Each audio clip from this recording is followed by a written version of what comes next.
Have you ever kept a journal? And did anyone ever read it without your permission? Last week, my aunt decided that my life would make a great opener for her little family comedy hour, and she did it in that way she has always loved. With the wide voice and the pretend concern and the hand placed on her chest like she's shocked on my behalf, while somehow finding a way to repeat every detail I shared in confidence. And it took me about 10 seconds to understand that she wasn't accidentally oversharing or trying to build a bridge. She was deliberately building a stage, and I was expected to stand on it and accept my role as the punchline while everyone did the polite chuckle and pretended it wasn't cruel, which is the kind of performance you let slide when you're a kid because adults run the room. But I am not a kid and I knew exactly what she was doing. I did not interrupt her, which surprised her more than anything, because the old version of me would have tried to defend myself, would have tried to explain context, would have tried to get my mother to step in or at least give me that look that means you are not alone, and none of that happened, because my mother stayed quiet and studied a spot on the table like it had something important to say. My cousins smiled too hard. A few uncles found the floor fascinating, and my aunt kept going, painting me as delicate and dramatic and just a little bit unstable, and the room took the bait because it is easier to laugh at someone than to say, "Hey, this is ugly, you should stop."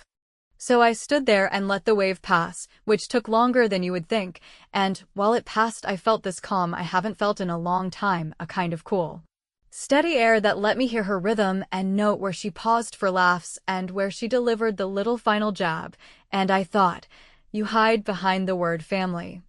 And you count on people to forgive you because you bake on holidays and send long texts with exclamation points, and you think that means you can take a private pain and turn it into a story you get to own. And I realized that arguing would only feed her, because if I raised my voice she would tilt her head and say, "See, she is so sensitive," and the room would nod, and the narrative would be sealed. When it finally ended, I said nothing. I stacked a few plates, I cleaned quietly, and that bothered her in a way that a scene never would have, because silence means you are thinking, and she hates not knowing what the next line is. And I watched her eyes follow me like a cat watching a door, and I kept my face mild and ordinary and non-reactive, and I let her believe I was swallowing it because I had no choice, which is almost true, except I did have a choice, and it was not about shouting or crying or confronting. It was about deciding to let the moment sit inside me until it cooled into something solid that I could lift and move, and that is the decision I made while rinsing a casserole dish none of us even liked. You know how people will give you a half apology the next day, the kind that starts with "I'm sorry you felt that way," followed by a performance of care that looks good in a group but has the warmth of a wet paper towel in private. And they call it closure while waiting for you to be grateful, because they want the credit for repairing what they broke without actually admitting they broke it, and my aunt is a specialist in that art, a serial peacemaker with a very short memory for her own part. So I knew with the certainty of gravity that a gesture would be coming, and that it would be public, and that it would be designed to set the record not straight but glossy, and I decided I would not push back against it. I would accept it fully and let it unfold. Because sometimes the cleanest way to end a story is to allow the author to reveal herself in her favorite voice, the one that gives her away. What hurt most was not the words, it was watching who stayed quiet while those words landed, because silence has a weight and a shape and it presses on your ribs later when you are brushing your teeth and your hands are steady, but your heart is not. And I kept replaying the part where she held her mug and laughed, that careful laugh like she was so sad for me and also very entertained, and I understood that her performative kindness is just another way to control the story, and I decided to stop letting her direct me, not with a tantrum, not with a confrontation, but with a small move that would feel like nothing in the moment, and then keep echoing, because that is what sticks in families, not the blast, but the echo. I went home and didn't call her, didn't text, didn't send a long message that she could screenshot or forward, and I did not ask my mother why she didn't say anything, because I know what the answer would be. Something about keeping the peace and not making it worse, and how family has to be practical, and I am done asking people who prefer comfort over truth to pick truth for me. So instead I made a plan that wasn't even a plan at first, just an intention to use whatever she brought next, and Let it turn itself inside out, because people like her cannot resist a stage, and if you let them step onto it with their favorite props, they will do half the work for you.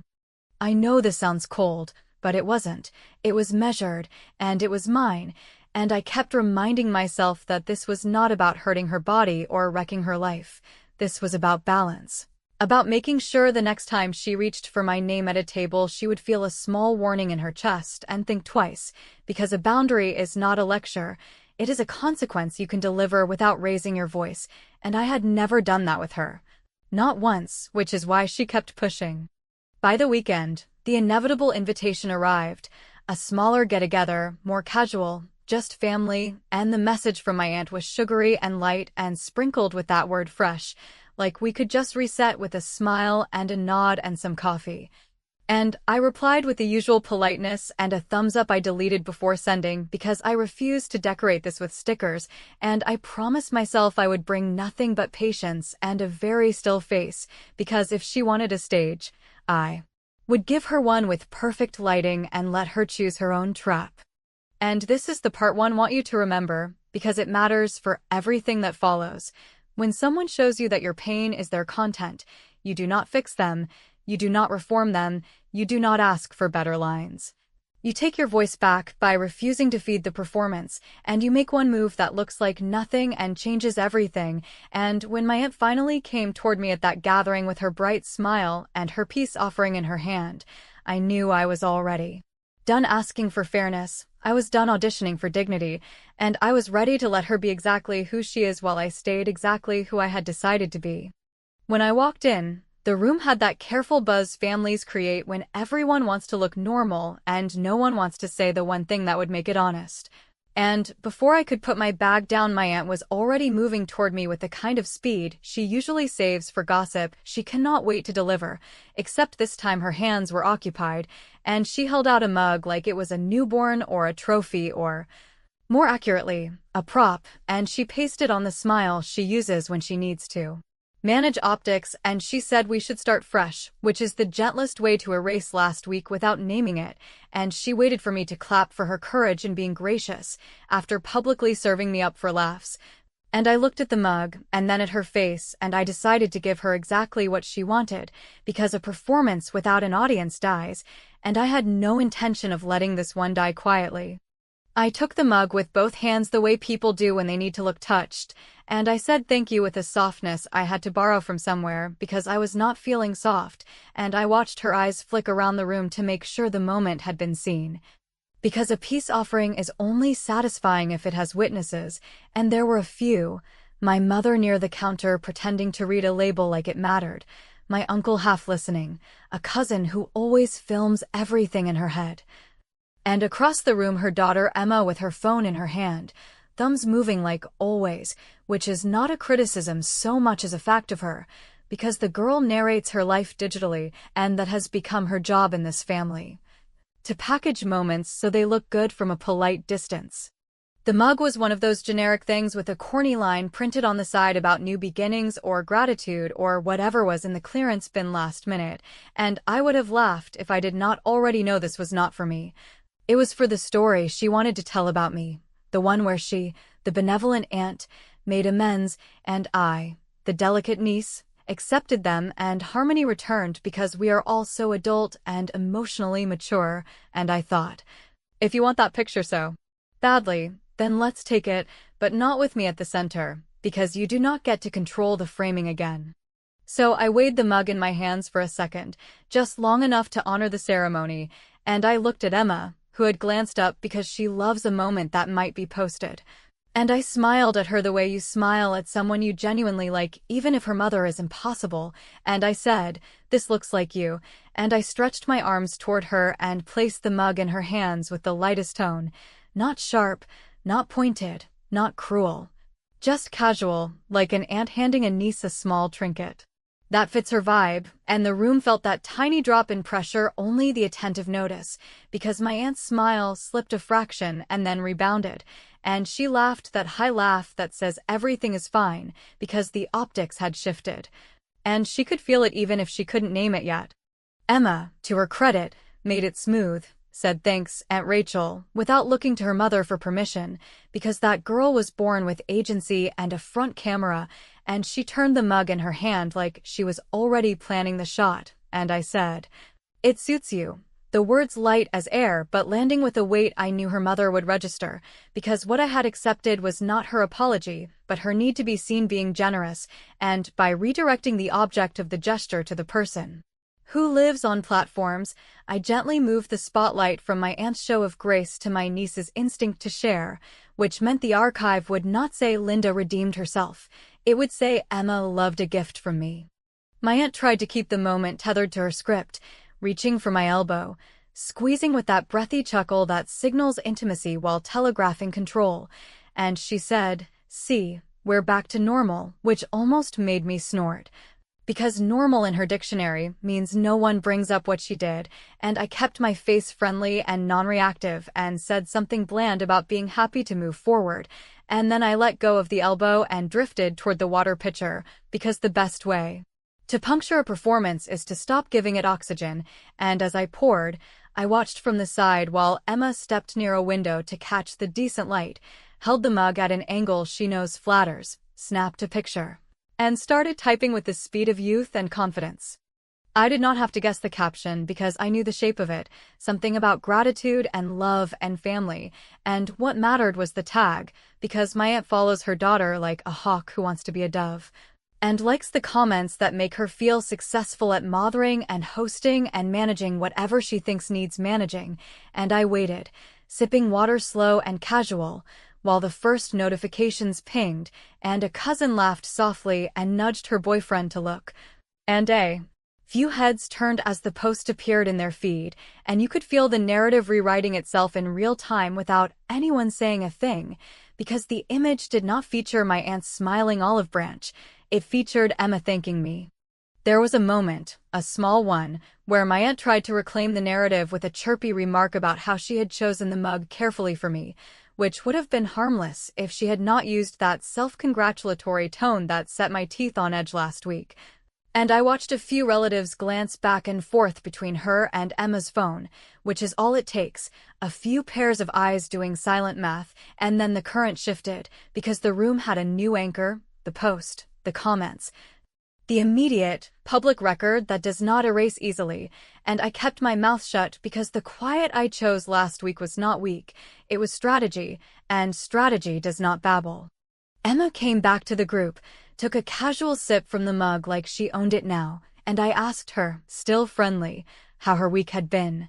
And she told me about a minor hassle with a brand deal and a new thing she is trying where she avoids certain ingredients because they make her scratchy, and I nodded in that neutral way you use when someone is telling you their boundaries. And my aunt flinched at the word ingredients in a way that would not have registered for anyone who wasn't watching her specifically, and I thought, there it is, the thread, small and firm, and I do not have to pull it, because some threads tangle themselves when the right hands are nearby. By the time people moved toward snacks, the hierarchy of attention had flipped cleanly, because last week's humiliation had no oxygen in a room focused on a fresh, happy post valuing me. And my aunt kept hovering at the edge of my space like a satellite trying to re-enter orbit, murmuring small corrections to anyone within reach about how generous she had been to think of me, and how sweet it was that I had passed it along, and how this is what families do when they are healthy, which is the kind of insistence people start to doubt the third time they hear it, and I let her talk, and I let the post grow, and I stayed a picture of composure with my water glass, and I waited, because the part one needed most had not arrived yet, and I knew it would. Because people who need control always overplay their hand. And when Emma's face changed, not dramatically, just enough to make the air tighten a little, when she set the mug down and pressed her tongue against her teeth with that small grimace people make when something tastes wrong or sits wrong. When she cleared her throat once and then cleared it again and leaned a hand on the counter like she was trying to figure out if this was nothing or something, my aunt's head snapped in her direction with a speed I have only seen when she hears her own name across a room, and the words that left my mouth were simple and light as a paper airplane. I hope you like it, sweetie, because your mom picked it just for me. And I kept sipping my water as the first thin line of worry appeared between my aunt's eyebrows, and the room turned its face toward the only story it could not ignore. Emma did what Emma always does, which is to take a moment and package it faster than anyone can decide how they feel about it. So by the time my aunt recovered enough control of her face to reattach the bright smile that says everything's fine and better than fine, the post was already live with a friendly caption that thanked me by name and a handful of hearts and a line about how family shows up in small ways, and within heartbeats her feed started doing what feeds do, which is to supply a steady stream of validation that becomes its own noise machine, and as people near us glanced down at their phones and smiled without really knowing why, you could feel last week's story losing oxygen. Because no one can keep a shame narrative alive in a room that has just watched a new narrative attach itself to the same characters with a cleaner headline and a better picture. I wish I could say I felt triumph in that exact second, but what I actually felt was something steadier and colder than triumph, a kind of click in my chest that said the pieces I had lined up were now moving on their own momentum. And all I had to do was be patient and present and resist the urge to nudge anything, because nudging is how people expose intent, and intent is the only thing my aunt could have used against me if she had any proof. And I had no intention of giving her a single phrase she could twist into an admission that I had planned anything beyond breathing and being polite, which is why I drifted a little farther from the cluster, lifted my water again, and listened to the room behave like a room that is trying to decide where to look. Emma, still happy, lifted the mug again and took another sip with that absent confidence of a person who trusts the space they are in, and I watched her eyes narrow the smallest amount. The way people do when a taste is not what they expected, but they are not sure whether it is the drink or their mouth or a random moment where something hits wrong, and she tried to swallow and then cleared her throat, not dramatically, just a little. And, because we all love to pretend that small sounds don't change anything, most of the room ignored it, which gave my aunt the luxury of pretending she had not heard it either, but she had, and so had I, and so had my mother, who shifted her weight without moving her feet, a tell I know by heart. Here is the part that would look like coincidence to anyone who wanted to give us all the benefit of the doubt, and I am perfectly comfortable with that reading, because I am not in the business of persuading anyone who needs to be persuaded. I am in the business of letting consequences pick their own timing, and the drink in the pitcher that day was my aunt's favorite diet iced tea, the one she brags about because she believes it proves discipline and taste at the same time, and she makes it with a sweetener that Emma has complained about in at least 3 posts and 1 personal conversation with me, because it gives her a weird throat reaction that is not dangerous, but is unpleasant enough to feel like gagging, and yes, I remembered that when I handed her the mug, and no, I did not say a word to warn her, because warning is what you do when people are acting in good faith, and my aunt had spent last week cashing out my trust for laughs, so I cashed nothing and let the market do what it does. Emma tried to swallow again and failed, which is the strangest thing to watch, because it never looks dramatic at first. It looks like a person negotiating with their own throat in a quiet argument no one else can hear. And she set the mug down with a little care that made her nails click against the ceramic, and she tapped her chest the way people do when they are checking whether their body is going to play along, and then she coughed, short and sharp, and said it tastes weird, which pulled for heads in her direction, and mine included, and pulled my aunt like a magnet, because nothing in this world yanks my aunt from a conversation like the possibility that her daughter might be uncomfortable where people can see it. I stayed where I was, which is its own kind of statement in a family like mine, and sipped my water, and let my eyebrows soften into the kind of concern that says I will help if asked, but I do not assume control. Because assuming control is her game, and I have no interest in playing it on her board, and I watched my aunt pick up the mug and sniff it like that would tell her anything, and watched her put it back down too quickly. Because she realized sniffing it made her look like she was checking for blame, and she cannot be caught checking for blame when the narrative she wants is the generous peacemaker narrative, so she pivoted to soothing her child, which is the right pivot. Except her face betrayed the tiny panic of a person who has felt the ground change and cannot map the new room. People asked if Emma was okay in those careful voices people use when they want the answer to be yes and do not want the story to be theirs, and Emma nodded and shook her head in the same motion, and coughed again, and said that her tongue felt wrong. Which is how she always describes it when this specific sweetener hits her, and my aunt started asking a flurry of questions that did not wait for answers. Did you eat something? Did you sleep enough? Did you try that new lip balm? Did you wash that mug before you used it? And that last one slipped out on a reflex she could not hide, which told me everything, because it told me she was already calculating whether the optics of the gift could boomerang on her if the mug was not pristine. And once that thought exists in her brain, it never leaves, and I did not have to do a thing except keep my voice level and say, "It was handed to me," and then I handed it to her, because I thought it looked more like her, which is the truth and also the entire point. What made the moment land was not the cough, or the mug, or even the awkward questions. It was the fact that half the people in the room had already seen the post that framed the gift as coming from me, which changed the lighting on everything my aunt said in real time. And you could see it dawning on her that there was no clean way to steer this into a story where she shines, because either she takes credit for the gift and owns any fallout, or she tries to shove the gift off on me and looks petty while Emma's followers are actively thanking me for being kind, and every path forward scuffed her image, which is the only surface she truly polishes.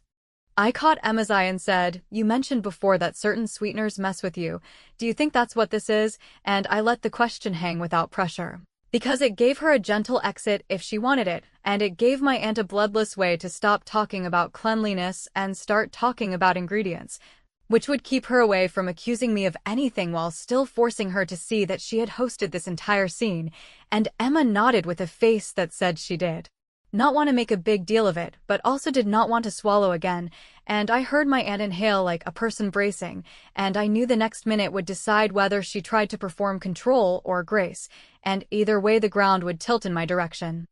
And then, because families always perform for themselves even when they claim they are not performing at all, my mother asked in a voice that was too calm to be casual whether the pitcher had the usual sweetener or the new one my aunt had been talking about trying, which jerked my aunt's attention away from optics and into logistics, and something in her eyes conceded that she had just lost the room for the second time in 2 weeks, and she pasted on a bright "yes, it's the new one" grin that looked more like a wince, and as Emma coughed once more and reached for water, I held mine a little higher and took a slow sip that said I was not going to fix this for anyone. And you could feel a question gather in the space between us that none of us wanted to say out loud, which is exactly where I wanted it to live while I decided what to do next.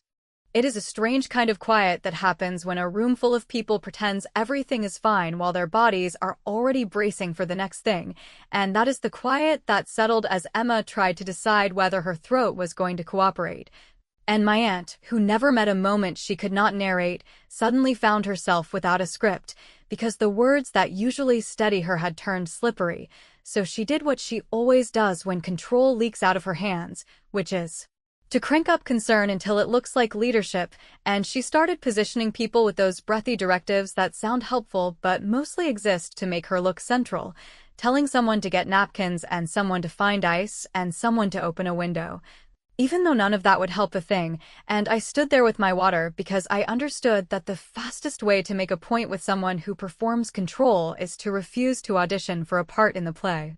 Emma, who is not fragile and does not enjoy being fussed over, waved her mother off while trying to clear her throat without drawing more attention, and I could see the twin forces wrestling inside her. The desire to be fine and the reality that her body was registering something it did not like, and if this had been any other family, a simple acknowledgement about the sweetener would have been enough.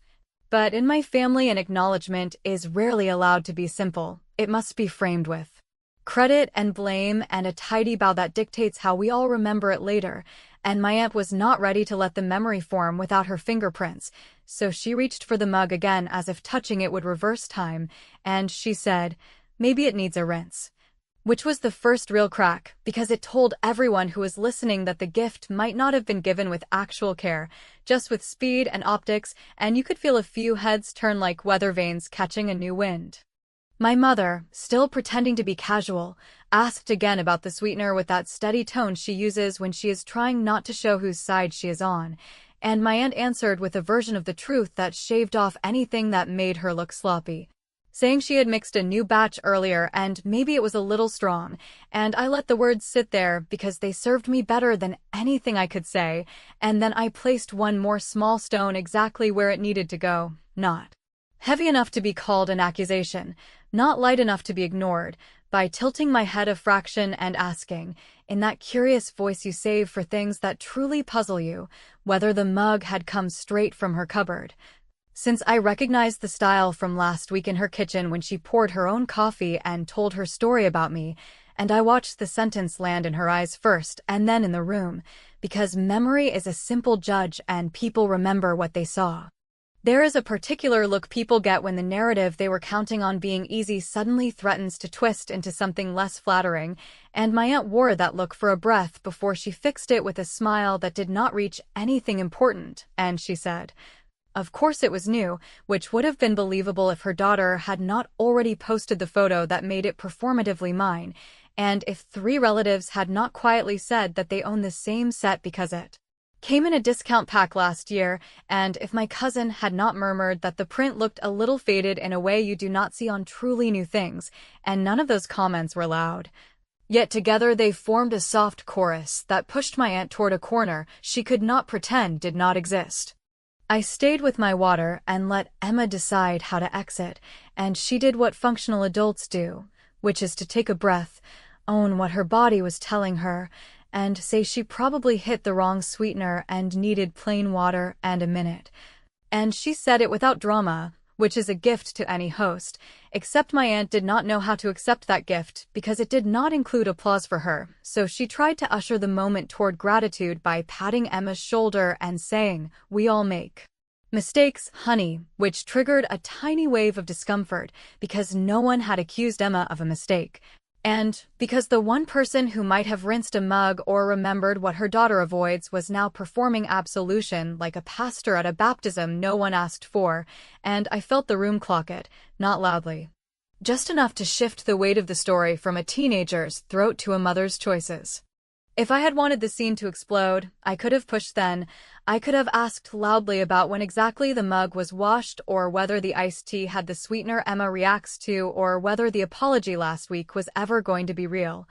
But I had not carried a plan this far to hand her a dramatic counterattack, because drama is her home court and quiet is mine, and quiet leaves people alone with their thoughts, which are more honest than anything that comes out of their mouths when they are performing. So instead I glanced toward my phone like a person thinking of something else, and a cousin behind me whispered that the comments on Emma's post were sweet, and someone else asked what the caption said again. And another person chuckled about how nice it was to see me and Emma so close, and every one of those tiny remarks turned the dial a little further away from last week's humiliation, and a little closer to a new consensus that my aunt had tried to orchestrate a reconciliation, and accidentally delivered proof that her gestures are about display, not repair. She sensed it, and, because she cannot stand to feel a story slip away, she pivoted to a speech that aimed to crown her as the glue, saying things about family lessons and how we all learn and how she was proud of how we handled discomfort, and I let her have it. Because the speech did not remake the room, it only confirmed that she needed the last word, and when she paused for affirmation and did not get it, she turned to me with a tight smile and asked whether I felt better now that we had moved past everything, and I said, still soft and steady, that I felt fine, and that I was happy Emma was okay, and that the mug looked like it belonged in their house, which is exactly where it should stay. And I let the sentence breathe so the implication could do what implications do, and in the silence that followed you could almost hear her calculating which version of the story would hurt least when it got repeated later. What I did next was almost nothing, which is how you do it when you want the echo to carry, and yet it landed like a small gavel, because I turned to Emma, made sure I had only her attention, and said that if she wanted to change the caption later to something that felt more accurate, I would not be offended, and Emma blinked, then smiled with that easy honesty that belongs to people who are not invested in adult politics. and said she liked it as it was, which meant the most public record of. The day would continue to show me as kind and generous, while my aunt had to live with the private knowledge that she had tried to gift me something from her own cupboard without the dignity to admit it, and that her habit of ignoring what her daughter cannot drink had come back to pinch her at the worst possible time, and that I had not done a single impolite thing to make any of it happen. I could feel the urge to wrap it up rise in her like a tide she wanted to command, and she started bustling with plates and napkins again, announcing snacks as if a new tray could reset memory. But plates do not erase posts and napkins do not soak up the shape of a moment once it has been seen, and I let the bustles swirl around me while I finished my water and thought about the last piece I had saved.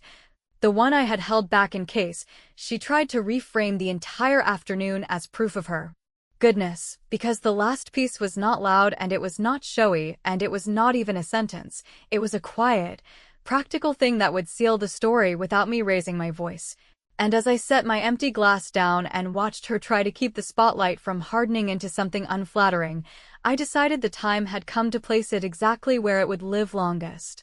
What I had held back was not a speech or a scene or some dramatic confrontation that would let her grab the wheel again and steer us into a ditch of tears and claims of misunderstanding.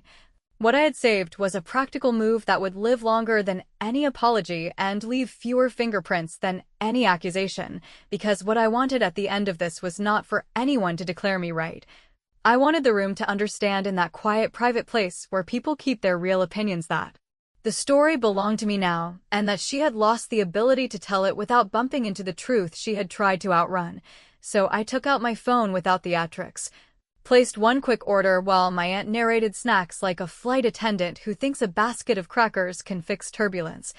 And then I put the phone face down and went back to my water and let the minutes do the heavy lifting they are always happy to do when you trust them. The order was simple on purpose: a case of plain bottled water, a box of disposable cups that would not require any hunting through cupboards, and one stainless travel mug with a lid and a short note printed on the delivery slip that said, "For Emma. Unsweetened. No performance necessary. Love, Rachel." And I chose those words because they could not be twisted into a brag or a jab. They only said I listened and I cared and I was not interested in stage lighting, and I sent it to the house because I knew it would arrive fast on a weekend afternoon, and because a knock at the door cuts through any monologue my aunt can dream up, and while I waited I did exactly nothing, which was not passive, it was discipline. And I watched her bustle and try to coat the room with new chatter that would close over the awkward parts like thin ice, and I watched the relatives decide whether to step on it or go around, and I stayed where I was, steady and boring and impossible to cast as the problem. When the doorbell rang, it did not sound like victory. It sounded like a doorbell, and that is what made it perfect, because my aunt cannot compete with ordinary facts. She can compete with stories and tone and timing, but she cannot outtalk a box with a name on it, so she did her pretend light step to the entryway and called out, "I think this is for me," and then she saw the slip with the message and stopped. And in that breath Emma said she would get it and slid around her mother and took the box with that easy efficiency of a person who has hauled their own packages since high school, and she read the note and smiled in a way that was small and real and not for an audience, which is the kind of smile that rewrites a household faster than any speech. And she handed me the paper and said, "You did not have to do that," and I said, "I know," which is why I did, and there was no sarcasm in it, just the uncomplicated fact that I could take care of a simple problem without making a show or a mess. My aunt tried to rescue the optics as she always does, saying something about how thoughtful it was, and how she had meant to stock more options, and how this was a learning moment for everyone. And people nodded the way people nod when they are done with a topic, but too polite to say so, and Emma unscrewed the stainless lid, filled it from the new case of water with a clean cup as a buffer because she is careful when she needs to be, and took a slow sip and said, "Much better, thanks," and she said thanks to me with her eyes, not just her mouth, and then she did something my aunt could not have predicted because it came from the part of Emma that refuses to be managed. She picked up her phone and updated her post with a simple second line that said, Aunt Rachel listens, and she attached a tiny photo of the mug and the water with a little heart drawn by hand, which is different from the ones that come from a keyboard, because it looks like effort and not decoration. No one clapped, no one gasped, there was no cinematic reveal. There was only the soft, decisive click of a story settling into the shape it was always meant to take, and in that shape my aunt's apology was not the star. Her performance of grace was not the closing scene. What mattered was that the person she had used as a prop last week and the person she risks using as a prop every week told the room and the feed and themselves that there are better ways to treat people than to make content out of them, and I did not have to name her habits or call her out or present evidence like a lawyer, because the evidence was breathing and sipping water and smiling at me with relief, and the room saw it, and the room kept that memory without needing my footnotes. I took my empty glass to the sink, rinsed it, and this is the only time I did something that could be accused of pettiness, if someone needed to call it that. I opened the dishwasher and set the donation mug inside, top rack, front row. Face turned forward like a little accused thing ready for processing, and I closed the door gently and turned back to my aunt, and I said, "So we are fresh, right?" And I let the word sit between us, because she had used it like bleach, and I was using it like air. And she gave me that smile that shows too many teeth when she is cornered, and said of course, and I nodded like a woman who has no reason to doubt she means it this time.